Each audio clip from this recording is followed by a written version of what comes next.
Dun, dun, dun, dun, dun, dun, dun, dun. Hey guys, I just want to talk about Mission Impossible 7 Dead Reckoning. Loads of movement around what we're seeing at the moment with the trailers and whatnot. And how this could be the greatest Mission Impossible yet. I think, it's a franchise that hasn't been contaminated by any sort of ideology or sort of political agendas that come through. Cruise has kept the franchise very clean. He almost wants that sort of leadership and direction on the franchise so direct. It's almost like becoming its own James Bond. Tom Cruise has been there from the start because he's got his hands so deeply in Mission Impossible. It's kept its integrity.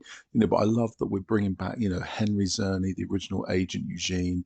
He's come back to sort of like head off with Ethan in this sort of crossroads of Dead Reckoning. Where are you going to go? Are you going to go to the dark or are you going to go to the light?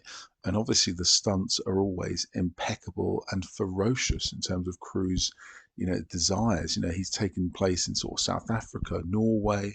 There's clearly things in Malta happening. It's a global sort of feel to it, which I really love with Mission Impossible always. And they've been working on this stunt for nearly 2 years where he jumps off the cliff into a base jump.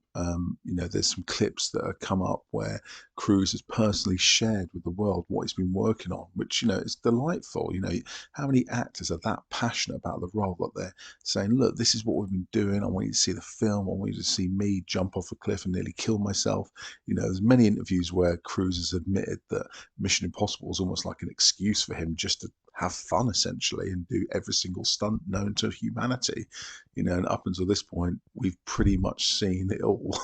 So base jumping off a cliff from a motorcycle is definitely a new one for Cruise, and we're going to look forward to seeing that. But I love the fact that it's bringing back some of the original cast, and I love that it's got this sort of like dark edge to it where potentially Ethan Hunt is going to make some darker choices to go onto the other side. We've seen that before with other Mission Impossibles where he sort of goes on the inside. I think that's going to work really well for this. So, really genuinely looking forward to this. And, I think for Cruise, it's another win-win. He's already done Maverick, which was hands down the greatest sequel of the last 10 years.